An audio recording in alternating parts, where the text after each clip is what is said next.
부모님들에게 자기 자녀를 사랑하는 증거를 대보라고 한다면 어떤 증거를 댈 수 있을까요? 여러분은 혹시 여러분이 사랑하는 자녀들에게 여러분이 자녀들을 사랑하고 있는 증거를 대라면 어떤 말을 할 수 있을까요? 제가 아직은 자녀가 없고 그래서 부모님의 사랑이 얼마나 큰지는 완전히 느끼지는 못하지만 조금은 철이 들고 보니까 이제서야 부모님이 저를 사랑하셨던 증거들이 하나씩 하나씩 보이기 시작하고 있습니다. 날마다 어머니가 해주셨던 밥과 반찬이 어머님이 저를 그렇게 사랑하는 증거였다라는 것을 예전에는 미처 알지 못했습니다. 저희 어머니는 심지어 지금도 일주일에 한 번씩 아내와 어머니 집을 방문할 때마다 저에게 음식을 차려주시고 반찬을 잔뜩 준비해서 과일과 함께 쌓아놓고 계십니다. 그래서 우리가 돌아갈 때 되면 항상 저희 손에 쥐어지곤 하십니다. 장모님도 마찬가지로 집에 방문할 때마다 아주 거하게 한상을 차려놓으시고 반찬을 얼마나 많이 준비해 놓으시는지 그 반찬을 다 싸서 저희에게 보내주십니다. 그래서 저희 아내가 음식 솜씨를 발휘할 기회를 아직 많이 갖고 있지 못합니다. 그런 어머니나 장모님의 모습을 보면서 정말 아내랑 집에 돌아오는 길마다 항상 이렇게 말하곤 해요. 야, 부모의 사랑이 참 엄청나다. 진짜 시간이 지나도 줄지 않고 어떻게 저렇게 늘 자식들 생각만 할까라고 항상 아내와 함께 말을 나누곤 합니다. 이것 말고도 저희 부모님이 저를 사랑하는 증거는 정말 차고 넘치겠죠. 부모님이 열심히 일해서 돈을 버는 것도 저를 정말 너무 사랑하는 한 증거라는 것을 이전에는 몰랐습니다. 누구 때문에 부모님들이 뼈 빠지게 일하시죠? 자식들 먹여 살리기 위해서 뼈 빠지게 일하시죠. 더 좋은 환경을 제공해주고 필요한 것들도 사주고 학원도 보내고 학교도 보내야 되니까 그렇게 부모님들이 열심히 악착같이 돈을 버시는 거겠죠. 아프고 힘들고 자존심이 상해도 그만둘 수가 없죠. 왜냐하면 자식이 있기 때문에. 그러니까 이것이 진짜 부모님의 큰 사랑의 증거라는 것을 알지 못했습니다. 어릴 때 사실 저희 부모님은 정육점을 운영하셨거든요. 근데 저는 그게 너무 창피했어요. 진짜 빨간불이 켜져 있고 막 고기들이 걸려 있고 약간 좀 느낌이 거룩하지 않잖아요. 그래서 막 고기와 뼈를 썰어서 파는 부모님의 모습이 솔직히 많이 창피한 적이 있었습니다. 지금 어머니는 이제 후유증이 많이 있으세요. 고기를 썰다가 손도 많이 베셨고 많이 꿰매셨고 그리고 이제 하도 고기를 썰고 뭐 일을 하다 보니까 손가락이 정말 많이 휘셔가지고 지금은 약을 드시지 않으면 잠을 못 이룰 정도로 손의 관절에 많이 무리가 간 상태입니다. 근데 그때는 그게 다 저를 향한 사랑이라는 걸 진짜 알지 못했습니다. 이것뿐만 아니라 너무나 많겠죠. 뭐 어릴 때 비싼 학원을 보내줬던 것도 그렇고 옷을 사준 것, 아플 때 저보다 더 아파하고 간호해주고 걱정하는 것, 그러니까 다 저를 향한 사랑의 증거였는데 희한하죠. 어릴 때 그게 사랑으로 보이지 않았습니다.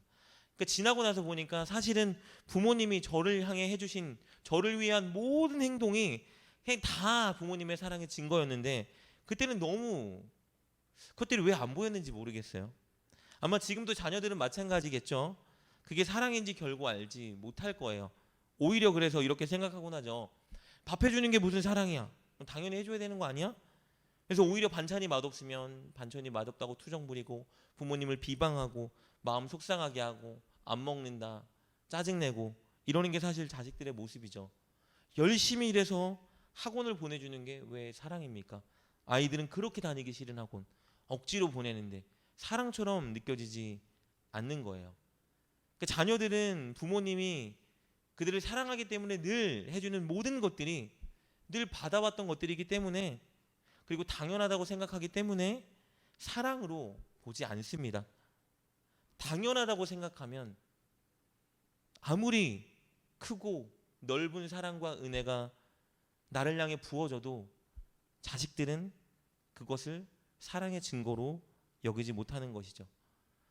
여러분, 하나님의 사랑도 이와 마찬가지입니다. 여러분은 하나님의 사랑과 은혜를 얼마나 누리고 계신지 모르겠어요. 여러분에게 누군가가 아니 당신을 향한 하나님의 사랑과 은혜가 뭡니까? 증거돼 보시오라고 말하면 여러분 뭐라고 말할 수 있을까요? 우린 이론적으로는 너무 잘 알죠. 하나님의 사랑과 은혜가 늘 우리를 향해 흐르고 있다. 그런데 경험적으로는 우리는 그 사랑과 은혜를 잘 누리지 못하고 살아갑니다. 왜냐하면 하나님께 지금 받고 있는 너무나 많은 은혜들이 당연한 것이라고 생각하기 때문이에요. 이것이 하나님의 은혜라고 생각하지 못하고 당연한 거 아니야? 이건 자연스러운 거 아니야? 이건 처음 날 때부터 그냥 이렇게 되는 거 아니야? 라고 생각하기 때문입니다. 다른 말로 하자면 우리는 무언가 특별한 날이 있을 때만, 하나님이 우리에게 정말 놀랍고 크고 특별한 일을 행해 주셨을 때에만 하나님의 사랑과 은혜가 오늘 나에게 흘렀어 라고 경험하곤 합니다. 내 기도 제목에 응답해 주시고 학업이든 사업이든 대박 나고 내 바램과 꿈을 이루어 주시면, 그럴 때 우리는 하나님의 사랑과 은혜가 나에게 흘렀다고 고백하고 감사하곤 합니다. 그러나 하나님의 사랑과 은혜는 여기 있는 저와 여러분 모두에게 오늘 셀 수 없이 이미 흘렀고 지금도 흘러 넘치고 있습니다. 그 증거가 무엇이냐 하면요, 우리 주변에 오늘 우리가 보고 듣고 접한 모든 것들이 다 하나님의 사랑의 증거입니다. 오늘 본문을 통해서 그 놀라운 사실을 한번 확인해 보고 싶습니다. 오늘 본문은요, 홍수 심판 후에 일어났던 일이에요. 하나님께서 홍수로 이 땅의 모든 죄인들을 심판하고 난 후에 그 심판에서 구원받았던 노아와 세 아들을 찾아와서 한 일입니다. 하나님이 무엇을 하셨냐면요, 언약을 맺어 주셨어요. 우리가 읽었던 창세기 9장 11절 말씀 다시 보면 이렇게 기록되어 있습니다. 내가 너희와 언약을 세우리니 다시는 모든 생물을 홍수로 멸하지 아니할 것이라. 땅을 멸할 홍수가 다시 있지 아니하리라. 하나님의 언약은 무엇이었냐면요, 다시는 사람을 그리고 이 땅의 생물들을 홍수로 심판하지 않겠다였어요. 하나님 왜 이 언약을 맺어 주셨을까요? 여러 이유가 있겠지만요, 그 중에 한 가지 이유는요, 사람의 마음을 아셨기 때문이에요. 여러분, 방주에서 구원받은 노아와 그 세 아들들은 인생에 큰 트라우마를 가지고 있습니다. 그 트라우마가 무엇일까요? 홍수 트라우마입니다. 그들은 하늘에서 물이 40일 동안 쏟아져 내리는 것을 목격했던 사람들이에요. 번개도 쳤겠죠. 천둥도 쳤을 것이고 정말 난리가 났을 거예요. 방주 안에 들어가 있기는 했지만 여러분, 40일 동안 너무 끔찍하고 두려운 일을 이미 경험했습니다. 방주 밖에 사람들이 살기 위해 호소하고 소리 지르고 난리 법석 치는 것들을 들었겠죠, 방주 안에서. 게다가 방주에 얼마나 있었죠? 1년 넘게 탑승해 있었어요. 그러니 앞으로 살아가다가 여러분, 하늘에서 비가 내리면, 하늘에 구름이 끼고 천둥 번개가 치면 어떤 마음이 들까요? 혹시 홍수 심판이 임하는 거 아닐까? 혹시 다시 그 끔찍하고 무서운 홍수가 지금 이 땅에 임하는 것 아닐까라는 두려운 마음이 사람이기 때문에 생길 수밖에 없습니다. 아무리 그 심판 중에 구원받는 은혜를 경험했다 할지라도 사람이기 때문에 어쩔 수 없어요. 그들이 40일 동안 겪었던 그 끔찍한 일들은 그들에게 트라우마로 남을 수 있는 것입니다. 하나님이 그것을 아셨죠. 그래서 그들에게 언약하시는 거예요. 내가 다시는 너희를 이렇게 홍수로 심판하지 않을 테니까 염려하지 말아라. 안심해도 좋다라고 말씀하신 거예요. 그런데 인간은 연약하잖아요. 하나님이 아무리 이렇게 말씀해 주셔도 사람이기 때문에 막상 번개가 치고 비가 내리고 빗줄기가 굵어지면 염려할 수밖에 없는 것이에요. 근데 하나님은요, 그마저도 아셨습니다.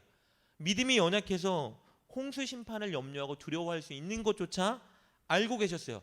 그래서 하신 일이 무엇이냐? 증거를 주세요. 눈으로 볼 수 있는 가시적인 증거를 하나님이 제시하십니다. 그것이 무엇이죠? 무지개입니다. 우리 9장 12절과 15절까지 보겠습니다. 이렇게 기록되어 있습니다.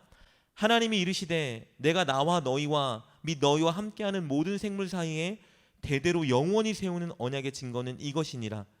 내가 내 무지개를 구름 속에 두었나니 이것이 나와 세상 사이의 언약의 증거니라. 내가 구름으로 땅을 덮을 때에 무지개가 구름 속에 나타나면 내가 나와 너희와 및 육체를 가진 모든 생물 사이에 내 언약을 기억하리니 다시는 물이 모든 육체를 멸하는 홍수가 되지 아니할지니라. 무지개를 증거로 제시하고 계세요. 못 믿겠니? 염려되니? 두렵지? 그럼 비가 온 다음에 뜨는 무지개를 보렴. 그것이 바로 내 언약의 증거야 라고 말씀하고 계시는 거예요.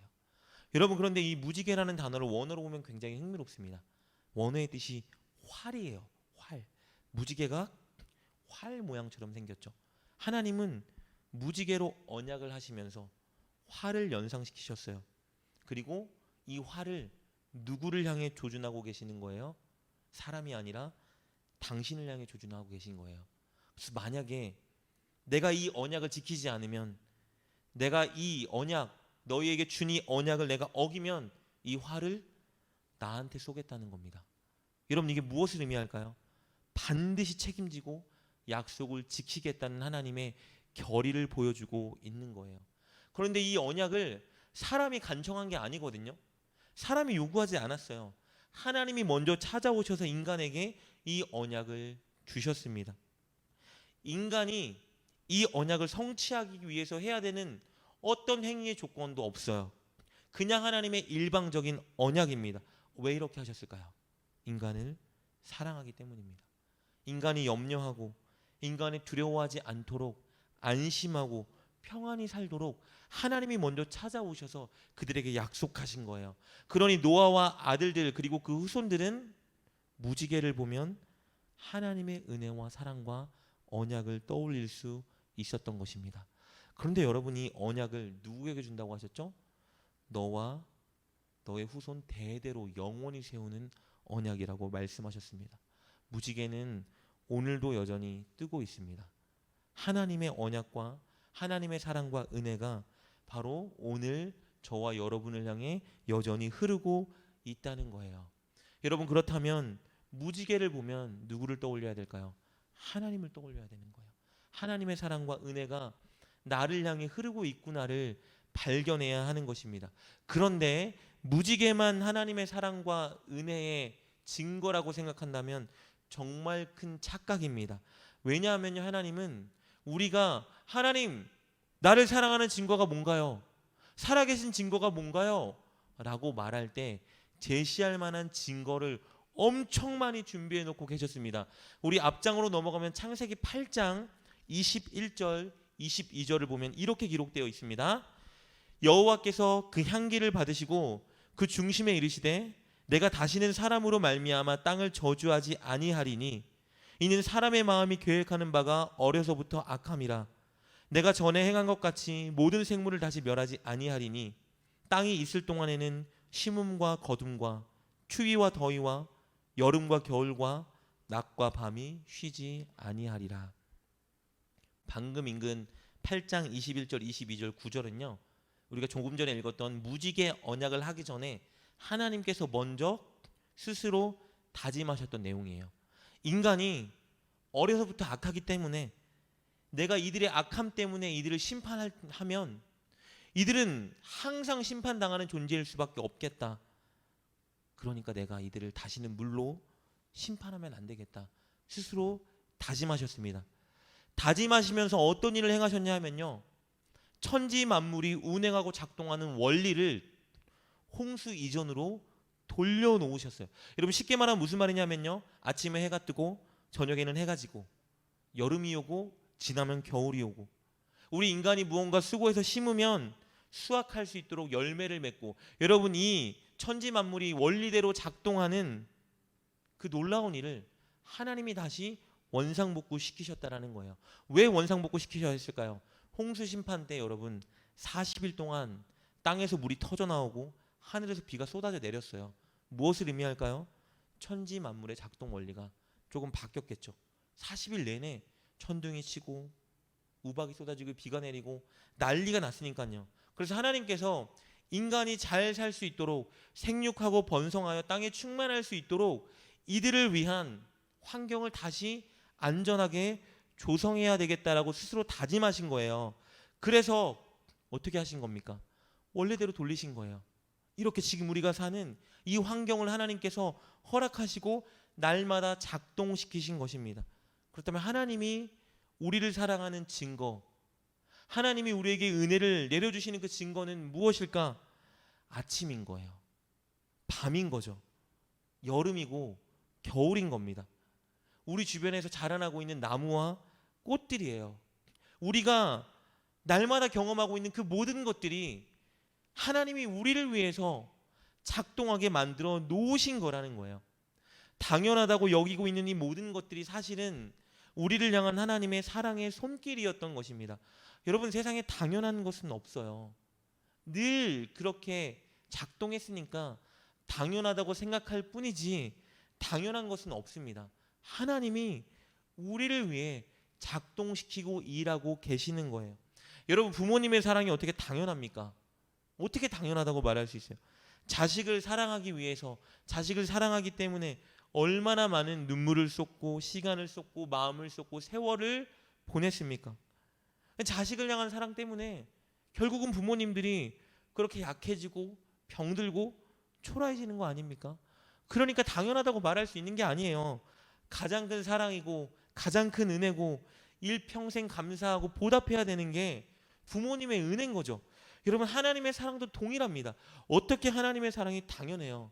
여러분, 아침이 어떻게 당연한 겁니까? 지금 밤하늘에 있는 달과 별이 어떻게 당연한 거예요? 여름은 어떻게 당연하고 겨울은 어떻게 당연한 겁니까? 맑은 하늘이 당연한 건 아니에요. 하나님이 우리를 사랑하시기 때문에 우리에게 베풀어 주신 은혜인 거예요. 당연한 게 아닙니다. 우리를 늘 맞이하는 나무와 꽃들이 어떻게 당연한 겁니까? 여러분, 집에서 나무와 꽃을 키워보세요. 교회에 있는 나무와 꽃을 보세요. 관리하지 않으면 다 죽습니다. 밖에 있는 잘 자라는 나무와 꽃들을 보세요. 산을 보세요. 어떻게 당연한 거예요? 하나님이 우리를 위해 다 작동시키는 거예요. 그리고 우리에게 말씀해 주시는 겁니다. 이게 너희를 향한 나의 사랑의 증거고 너희를 향한 나의 은혜의 증거다. 이것은 여러분 당연한 것이 아니라 가장 큰 사랑이고 가장 큰 은혜고 우리가 일평생 감사하고 보답하고 살아야 되는 하나님의 은혜인 것입니다. 여러분, 이것을 바라볼 수 있는 사람이 진짜 영적인 사람인 거예요. 이것을 인지하고 찬양하는 사람이 진짜 하나님의 마음을 아는 하나님의 사랑인 겁니다. 끝으로 하나님이 주신 이 모든 만물이 하나님의 사랑이자 은혜라는 걸 발견하고 하나님을 찬양한 한 사람을 소개하고 말씀을 마칠까 합니다. 그 사람이 누구냐? 바로 다윗이에요. 어느 날 밤에 하늘을 올려다봤는데 하늘이 너무 광대하고 아름다운 거예요. 그래서 하나님께 이렇게 찬양합니다. 하나님, 밤하늘을 어떻게 저렇게 광대하고 아름답게 만드셨습니까? 아니, 밤하늘에 떠있는 저 달과 별, 하나님, 저 반짝이는 저 놀라운 창조물을 하나님 어떻게 만드신 겁니까? 하나님을 찬양해요. 여러분, 시편 8편 우리가 했던 찬양의 가사입니다. 우리 1절을 보면 이렇게 고백하죠. 여호와 우리 주여, 주의 이름이 온 땅에 어찌 그리 아름다운지요, 주의 영광이 하늘을 덮었나이다. 여러분, 3절에 이렇게 고백합니다. 주의 손가락으로 만드신 주의 하늘과 주께서 베풀어 두신 달과 별을 내가 봅니다 라고 고백하는 거예요. 이루 말할 수 없는 하나님의 은혜를 밤하늘을 본 다윗이 목격했습니다. 하나님의 은혜가, 하나님의 능력이 이렇게 놀랍고 크구나. 아름다운 밤하늘을 하나님께 찬양하는 거예요. 그러다 문득 무엇이 보였냐면요, 내가 보인 거예요. 저 아름답고 광대한 밤하늘, 반짝이는 저 별들에 비해 나는 이렇게 작고 초라하고 악하고 부족한 존재네. 그런데 왜 나 같은 사람에게, 왜 우리 같은 인간에게 하나님은 이토록 많은 은혜를 부어주시는가? 그가 하나님께 고백하기 시작합니다. 하나님, 왜 우리에게 이런 특권을 주십니까? 하나님, 저에게 왜 이런 은혜를 주시는 거예요? 라고 고백하기 시작합니다. 우리 시편 8편 4절 5절에 이렇게 고백하고 있습니다. 사람이 무엇이기에 주께서 그를 생각하시며 인자가 무엇이기에 주께서 그를 돌보시나이까? 그를 하나님보다 조금 못하게 하시고 영화와 종기로 관을 씌우셨나이다. 모든 사람들은 밤하늘을 보고 아무것도 느끼지 못해요. 아름답다 정도로 끝내는데 다윗은 발견했습니다. 하나님의 놀라운 사랑과 은혜가 바로 모든 곳에 분포되어 있었구나. 하나님이 만드신 모든 것을 보니, 와, 하나님의 놀라운, 하나님의 위대함, 그리고 우리 인간을 향한 하나님의 큰 사랑이 담겨 있었구나 다윗이 발견하고 하나님을 노래하기 시작했습니다. 사랑하는 여러분, 다윗에게 은혜를 주신 하나님은 우리에게 동일한 은혜를 주셨습니다. 그에게 준 은혜보다 조금도 모자람 없이, 조금의 부족함도 없이 우리에게 똑같이 크고 놀라운 은혜를 베풀어 주셨어요. 우리들이 처한 가정의 형편, 우리들이 가진 물질과 건강의 수준은 다를지 모릅니다. 그러나 우리를 향한 하나님의 사랑과 은혜는 셀 수 없이, 비교할 수 없을 만큼 놀랍고 크게 흐르고 있습니다. 그 사랑과 은혜가 날마다 저와 여러분에게 베풀어지고 있는 거예요. 오늘도 밤은 이렇게 왔고 하늘의 달과 별은 떴습니다. 내일도 아침은 올 것이고 여전히 우리가 밖을 나아갈 때 나무와 꽃들이 우리를 반겨줄 것입니다. 우리가 하루를 시작하기 위해 눈을 뜨는 그 순간부터 접하는 그 모든 것들이 하나님이 만들어 놓으신 하나님의 은혜와 사랑의 증거입니다.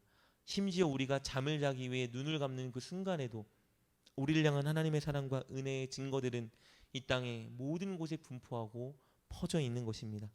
게다가 이 사랑과 은혜도 부족해서 하나님은 우리에게 예수님의 생명을 주셨습니다. 우리를 살리기 위해 예수님을 십자가에 못 박혀 죽게 만드셨습니다. 여러분, 그러니 하나님이 주신 사랑의 증거를 찾고 있다면, 그 증거를 고백하지 못하고 있다면, 아직 하나님의 사랑과 은혜를 찬양하지 못하고 있다면 우리는 정말 어리석고 완고하고 나쁜 사람들입니다.